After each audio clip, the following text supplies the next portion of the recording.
Hello students of class 9। आपको हम एक फिजिक्स का एक चैप्टर पढ़ा रहे थे मोशन, और we are going to the discuss new step in the motion chapter.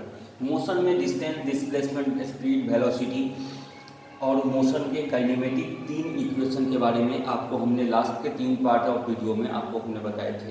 ये चौथा पार्ट है मोशन चैप्टर के वीडियो का, जिसमें अब बड़ा जरूरी हो गया है कि आप graphical representation of the motion को आप देख लें।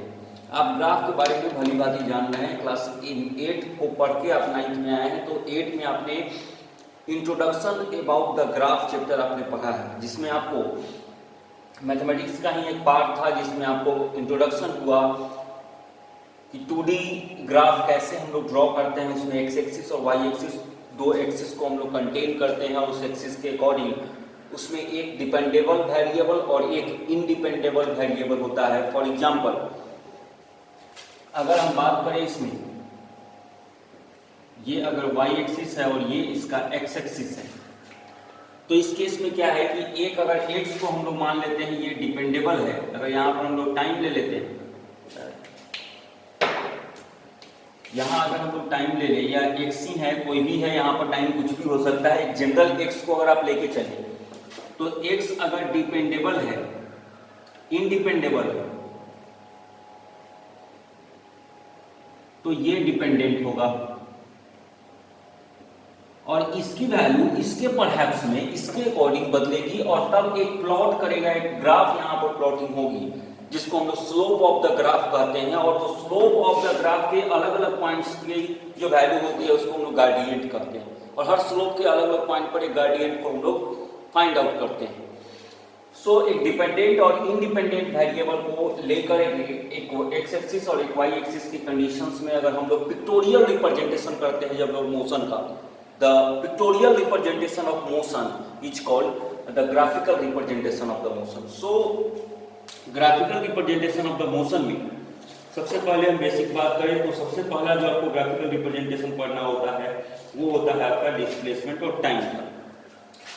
So first we are talking about the graphical representation of displacement time graph. That is the first graph we are going to the study, displacement time graph. So एक चीज आप समझ लीजिए कि इसमें हम लोग क्या करेंगे, 2 एक्सिस लेते हैं, एक्स एक्सिस, वाई एक्सिस,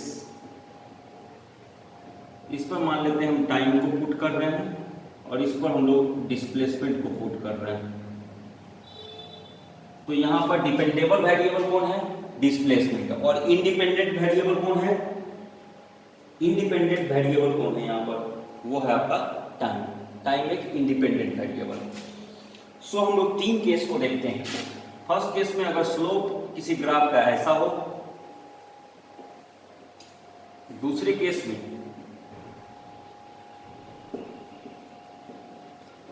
अगर स्लोप ऐसा हो, इस डिस्टेंस, डिस्प्लेसमेंट और टाइम के अकॉर्डिंग अलग अलग पॉइंट जो हम लोग जानते हैं आपके पॉइंट ड्रॉ होते हैं, और फिर उन पॉइंट से जब हम लोग कंपेयर करते हैं एक्स एक्सिस को, तब एक स्लोप बन के आती है, और इस स्लोप के द्वारा इस सभी पॉइंट्स को कंबाइन करने के बाद इस ग्राफ का एक स्लोप हम लोग डेवलप कर पाते हैं। स्लोप के अलग अलग पॉइंट्स पर हम लोग ग्रेडियंट को फाइंड कर सकते हैं। सो 2 केस, अगर इसको केस 1 मान लेते हैं ए, एक बी, तो एक सी केस भी देख लेते हैं।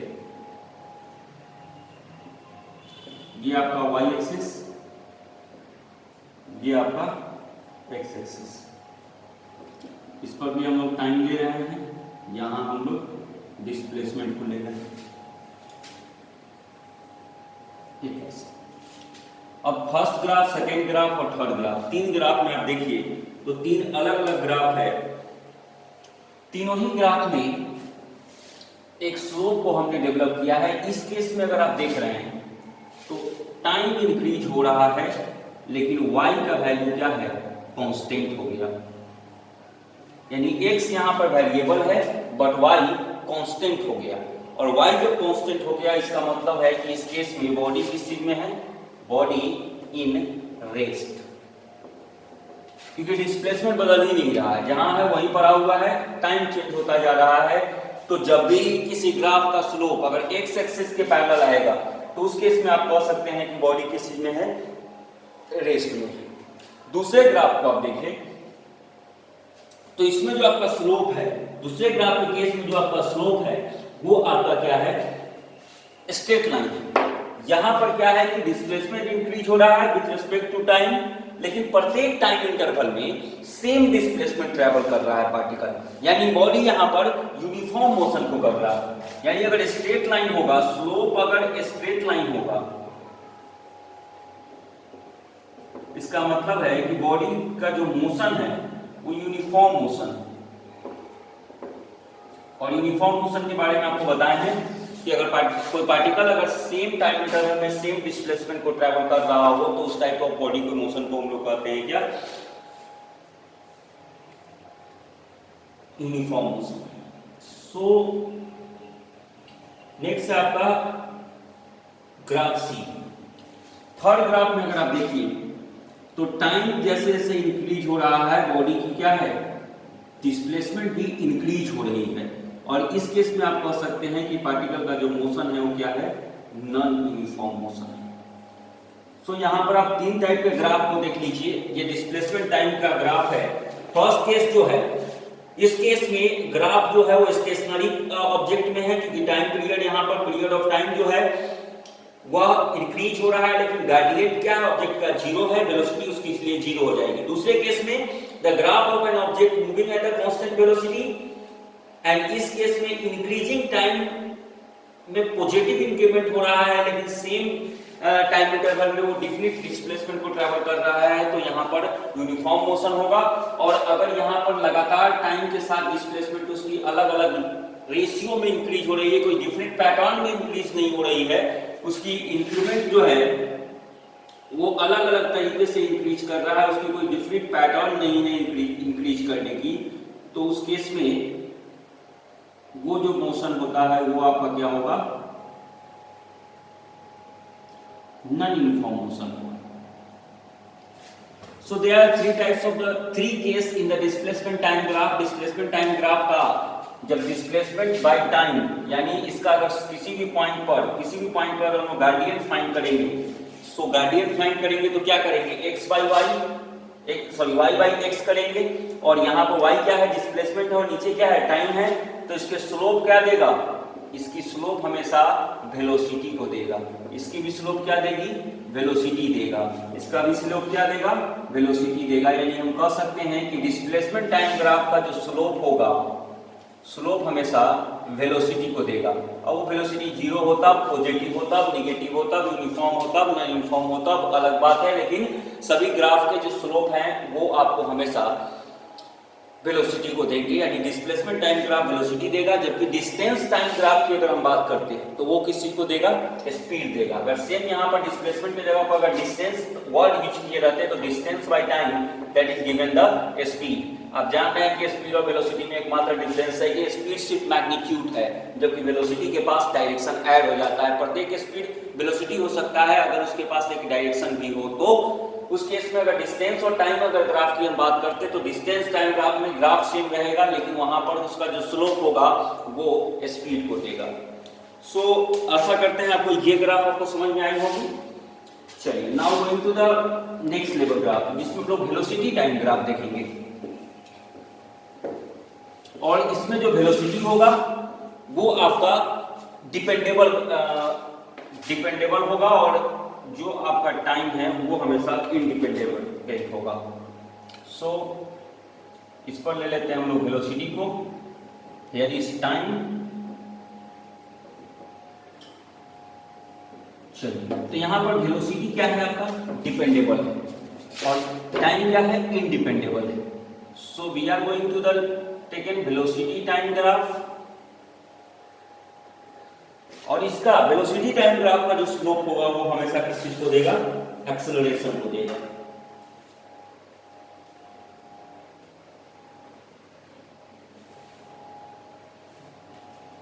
सो इस केस में अगर हम देखें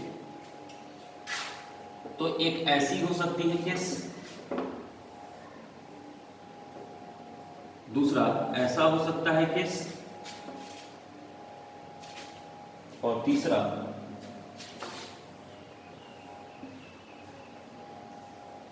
ऐसा हो सकता है।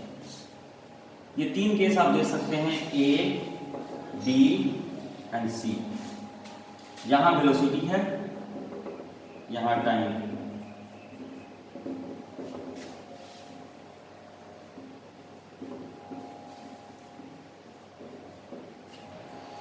इस केस में आपका वेलोसिटी चेंज नहीं हो रहा है, वेलोसिटी जीरो हो गया, तो एक्सीलरेशन इस केस में क्या हो जाएगा, जीरो हो जाएगा। बॉडी एक्सीलरेट ही नहीं हो रहा और वेलोसिटी जीरो है, तो पार्टिकल क्या है, रेस्ट में। यहां पर अगर वेलोसिटी जो है वो तो बदल तो रही है, लेकिन सभी टाइम इंटरवल में सेम बदल रही है, तो यहाँ पर पार्टिकल जो मूव करेगा वो यूनिफॉर्म एक्सेलरेशन के साथ मूव करेगा। Here is the particle moving with the uniform acceleration. इसका स्लोप क्या दे रहा है, एक्सेलरेशन देगा। इसका ये स्लोप क्या देगा, एक्सेलरेशन देगा, यानी वीटी ग्राफ का, इसको शॉर्ट में हम लोग वीटी ग्राफ भी कहते हैं। सो वीटी ग्राफ का हमेशा डायग्राम जो है, वीटी ग्राफ आपको क्या देगा, वो हमेशा आपको एक्सेलरेशन देगा।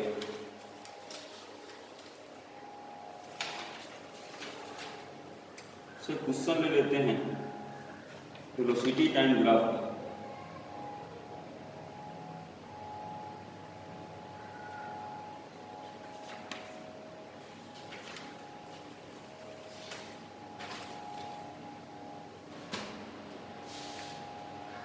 चलिए इसको देख लेते हैं। और इस केस में देखिए क्या हो रहा है कि इस केस में अगर स्लोप को आप देख रहे हैं, थर्ड केस में, केस सी में, तो वेलोसिटी डिक्रीज हो रही है टाइम के अकॉर्डिंग, वेलोसिटी डिक्रीज हो रही है, और तब इस केस में रिटार्डेशन होगा, या उसी को आप कहते हैं क्या, डी एक्सेलरेशन। निगेटिव एक्सेलरेशन को हम लोग डी एक्सेलरेशन कहते हैं, यानी जब स्लोप ऊपर से नीचे की तरफ हो और आकर एक्स एक्सिस पर ओवर हो रहा हो, तो इसका मतलब है कि किसी सर्टेन वेलोसिटी से पार्टिकल मूव करना शुरू किया, लेकिन वह एक समय पर आकर कहाँ चला गया, रेस्ट में चला गया, और तब उस केस में रिटार्डेशन या डी एक्सेलरेशन होता है। सो वीटी ग्राफ का जो स्लोप होगा, वीटी ग्राफ का जो स्लोप होगा हमेशा एक्सेलरेशन को देगा।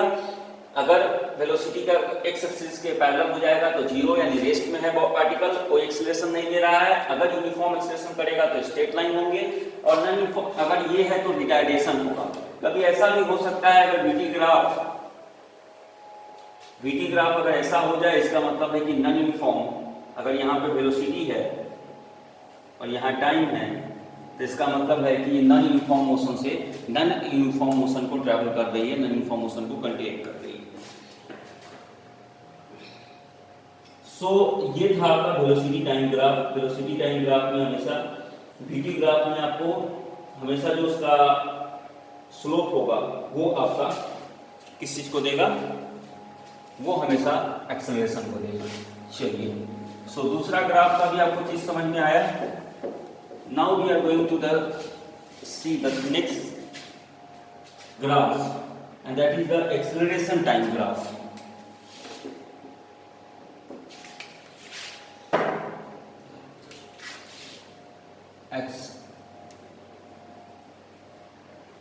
Acceleration time graph.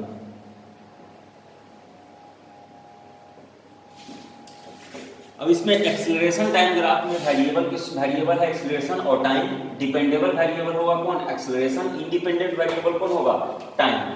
तो जो भी हम लोग ग्राफ बनाएंगे उसमें एक्स एक्सिस पर ले लेंगे किसको, टाइम को, और वाई एक्सिस पर ले लेंगे हम लोग किसको, एक्सेलरेशन को। सो एक्सेलरेशन टाइम ग्राफ में हमेशा हम लोग दो केस को, इसमें दो केस मेनली होते हैं कि अगर एक्स एक्सिस को ही ओवरलैप करे, अगर उसका स्लोप, और दूसरा अगर वो एक्स एक्सिस के पैरेलल हो जाए। अगर ये आपका एक्सेलरेशन है और ये आपका टाइम है, फर्स्ट केस में क्या है कि एक्स एक्सिस को ही ओवरलैप कर रहा है, टाइम के अकॉर्डिंग ही, टाइम के तो इंक्रीज हो रही है, लेकिन उसका एक्सेलरेशन क्या है, जीरो है। और दूसरे केस में जब उसने एक्सेलरेशन, उसका क्या हो गया कि एक्सेलरेशन और टाइम का जो स्लोप है वो क्या हो गया, एक्स एक्सिस के पैरेलल हो गया। तो पहला केस जो है उसमें क्या होगा, आइदर ऑब्जेक्ट इज स्टेशनरी और travelling with the constant velocity, यहाँ तो ये कांस्टेंट वेलोसिटी से मूव करेगा या रेस्ट में चला गया।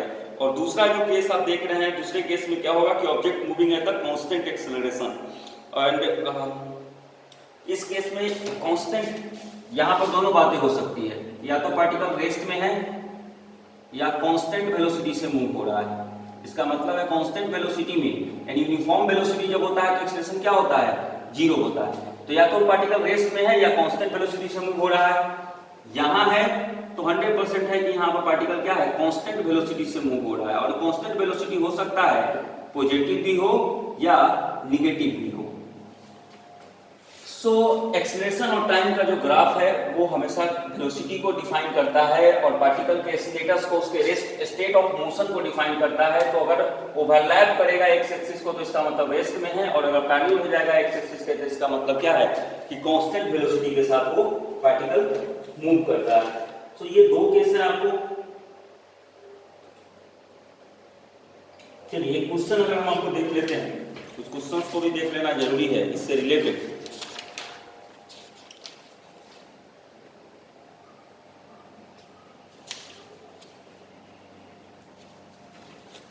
So we are going to solve the first question according to the graph। आपको क्वेश्चंस इस लेवल के क्वेश्चंस आपको नोट्स में दिए हुए हैं, जो नोट्स आपको सबमिट किए गए हैं। तो पहला हम लोग क्वेश्चन ले लेते हैं।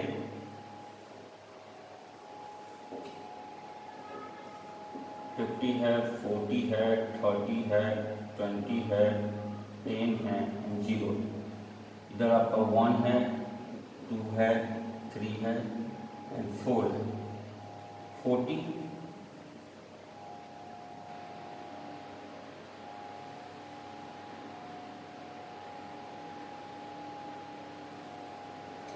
ये आपका पॉइंट ए है, ये पॉइंट बी है, ये पॉइंट आपका सी है, ये पॉइंट आपका डी है, ये T1 है, ये T2 है। अब इसमें कह रहा है कि know the distance moved by the car between the T1 and T2 using the above figure, draw perpendicular from the points corresponding to the time T1। ये हमने ड्रॉ किया है। इस केस में हमको डिस्प्लेसमेंट निकालना है कि A से B तक जाने के लिए पार्टिकल में कितना डिस्प्लेसमेंट ट्रैवल करना पड़ा है उसको। सो इस केस में यानी T2 minus T1, T2 minus अगर आप T1 कर रहे हैं, यहाँ पर T2 माइनस T1 जितना समय लगा है उसको T2 से T1 तक आने में, उतने समय में वह पार्टिकल, जो पार्टिकल मूव कर रहा है 40 किलोमीटर, यहाँ पर आपको दिया हुआ है क्या, ये वेलोसिटी है, velocity in kilometre per hour and here is the time. तो T2 माइनस T1 टाइम में कितना डिस्टेंस को उसने ट्रैवल किया है, कितना डिस्टेंस मूव किया है, इसको फाइंड करने के लिए हम लोग देखें। तो एक बात समझिएगा कि स्लोप और एक्स एक्सिस के बीच में जो कर्व बनेगा, उस कर्व का अगर आप एरिया फाइंड कर ले रहे हैं तो ये एरिया आपको डिस्टेंस दे देगा। सो यहाँ पर एक रेक्टेंगल आप देख रहे हैं कि फाइंड हो रहा है। इस रेक्टेंगल में अगर आप देख ले तो डिस्प्लेसमेंट इक्वल टू क्या हो जाएगा, AC इंटू आप AC इंटू CD कर लीजिए, यानी लेंथ इंटू ब्रेथ, क्योंकि ये रेक्टेंगल है इसलिए लेंथ इंटू ब्रेथ कर लेंगे। तो यहाँ पर डिस्प्लेसमेंट निकालने के लिए या डिस्टेंस निकालने के लिए जितना डिस्टेंस उसने ट्रैवल किया T1 से लेकर T2 टाइम तक, उतने समय में तो इस जितना एरिया उसने कवर किया, इसीलिए हम लोग परपेंडिकुलर ड्रॉ कर दिए हैं ताकि एक सर्टेन कर्व बन जाए और उस कर्व अंदर इंक्लोज करे एक्स एक्सिस और स्लोप के बीच में। उस कर्व के एरिया को अगर आप फाइंड कर लेते हैं तो आपको डिस्प्लेसमेंट निकल जाएगा। AC और CD क्या है आपका, सो AC यहां पर क्या है, AC को अगर आप देखेंगे तो क्या है, वेलोसिटी है, ये वेलोसिटी है, और CD इसका क्या है, CD, यानी T2 से T1 तक, तो T2 माइनस T1 यही है। And the area of rectangle, यहाँ पर जो शेडेड पोर्शन है T2 माइनस T1 को आप अगर ये इसको यहाँ पर ही हम रख देते हैं तो T2 माइनस T1 क्या है, वेलोसिटी क्या है, यहाँ से 40 में 0 to 40 गया है, यानी 40 इंटू T2 माइनस T1 करेंगे तो 4 माइनस 1 यानी 40 इंटू 3 यानी 120 किलोमीटर का डिस्टेंस ट्रेवल किया जब वो T2 से T1 तक गया था। So how we can solve the questions according to the graphical representation of the motion। इस एग्जांपल से आप देख सकते हैं कि आपको उस कर्व में जो कर्व एरिया होंगे उसके आपको निकालने पड़ेंगे। सो यहाँ पर आपको हमें यूनिफॉर्म मोशन, यूनिफॉर्म अगर बॉडी यूनिफॉर्म वेलोसिटी से मूव हो रहा था तब आप उसको निकाल सकते थे, और बॉडी अगर वही बॉडी यूनिफॉर्म एक्सेलरेशन से मूव हो रहा हो तो यूनिफॉर्म एक्सेलरेशन का मतलब क्या है कि वेलोसिटी और टाइम, बॉडी जो है मोशन कर रहा है वो यूनिफॉर्म मोशन कर रहा है, यानी सेम टाइम इंटरवल में बॉडी सेम वेलोसिटी को ट्रेवल कर रहा है। सो दूसरा केस आपको हम दिखा देते हैं।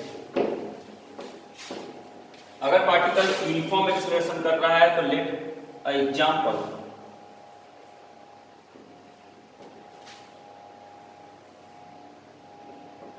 चलिए नाउ 10, 20, ये मार्क हम खुद कर रहे हैं, लेकिन आपको ग्राफ के तौर पर ये मार्क किया हुआ होता है, आप जानते हैं इस बात को। सो 60, हियर इज द 5, 10, 15, 20, 25 एंड 30। चलिए, तो इसमें अलग अलग हम लोग पॉइंट देख सकते हैं। अगर 10 से 5 तक को मिलाए तो एक पॉइंट डेवलप हो जाएगा, फिर हम लोग 20 से अगर 10 को मिलाए तो एक पॉइंट डेवलप हो जाएगा, है ना। तो इस पॉइंट को हम लोग मान लेते हैं ए, और 20 के सामने यहां से इस पॉइंट को मिलाते हैं तो इस पॉइंट को बना दिया गया है क्या, ई, और ए से एक डी पॉइंट बनाया गया डी, और ए से हम लोगों ने मिला दिया इस पॉइंट को, इसका नाम रख दिया क्या, बी, और इस पॉइंट का नाम रख दिया हम लोगों ने सी। यहाँ पर आपको एक एरिया इंक्लोज होता हुआ दिखाई दे रहा होगा, ये कहाँ है, तब इस वक्त इसकी वेलोसिटी क्या थी, velocity in kilometre per hour, time in second, नहीं सॉरी, किलोमीटर पर आवर में नहीं दिया हुआ है, मीटर पर सेकेंड में दिया हुआ है। तो यहाँ से अगर हम मैच कर ले तो आप इसकी आपको वेलोसिटी पता चल जाएगी।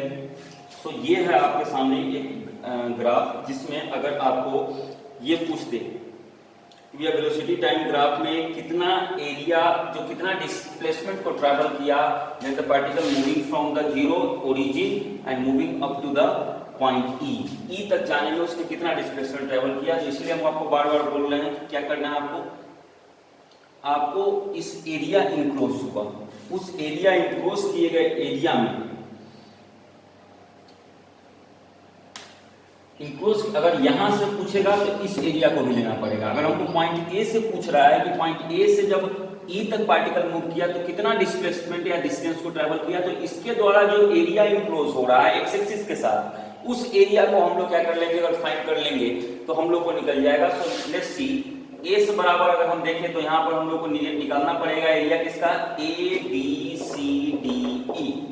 सो area of A B C D E, और area of A B C D E में देखिएगा तो एक चीज आपको यहाँ पर दिखेगा, ये है आपका रेक्टेंगल, और एक दिखेगा आपको ट्रायंगल। सो इस केस में अगर देखें तो A B into B C plus 1/2 into A D into D. AD क्या है, बेस है, और DE क्या है, परपेंडिकुलर है, 1/2 into base into height and length into breadth, यानी इसमें एक रेक्टेंगल और एक ट्रायंगल है। इसलिए दोनों के एरिया को फॉर्मूला को लिखकर अगर हम ऐड कर दे तब हम लोग को फाइंड हो जाएगा क्या, कि पार्टिकल A से E तक मूव करने के लिए कितनी डिस्प्लेसमेंट को या कितनी डिस्टेंस को ट्रेवल किया। So always remember that the displacement या डिस्टेंस आपको फाइंड करना हो ग्राफिकल रिप्रेजेंटेशन में, तो हमेशा ही उसके द्वारा इनक्लोज जो एरिया होते हैं उस इनक्लोज एरिया का एक्स एक्सिस के साथ और स्लोप के बीच में जितना क्षेत्र बन रहा है उस क्षेत्र को आप उसके परपेंडिकुलर ड्रॉ करके उसमें जो बन रहे शेप है उन शेप्स के अगर आप एरिया फाइंड कर लेते हैं तो आसानी से आप डिस्प्लेसमेंट को फाइंड आउट कर सकते हैं। सो एक इंडेक्स क्वेश्चन आपको मिलेगा पेज नंबर 107 एनसीईआरटी बुक में, what is the nature of the distance time graph for the uniform and non uniform motion. Uniform motion में स्ट्रेट लाइन होगा और नॉन यूनिफॉर्म मोशन में कर्व लाइन होगा।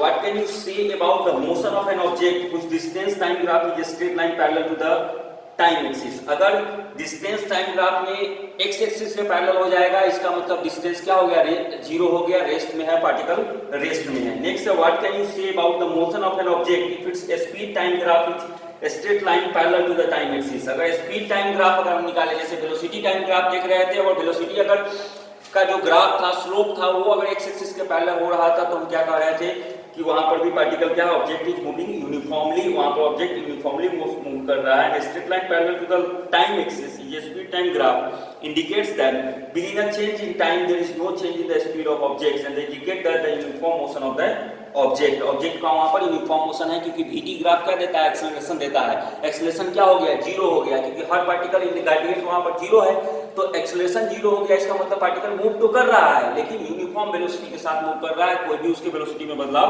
नहीं हो रहा है। What is the quantity which measure by the area occupied below the velocity time graph. अगर आप वेलोसिटी टाइम ग्राफ में एरिया को ऑक्युपाइड जो एरिया कर रहा है उस स्रोत के द्वारा, उसके एरिया को फाइंड कर रहे हैं, तो आपको क्या मिल रहा है, डिस्टेंस मिल रहा है, उसकी डिस्टेंस आपको प्राप्त हो जाएगा।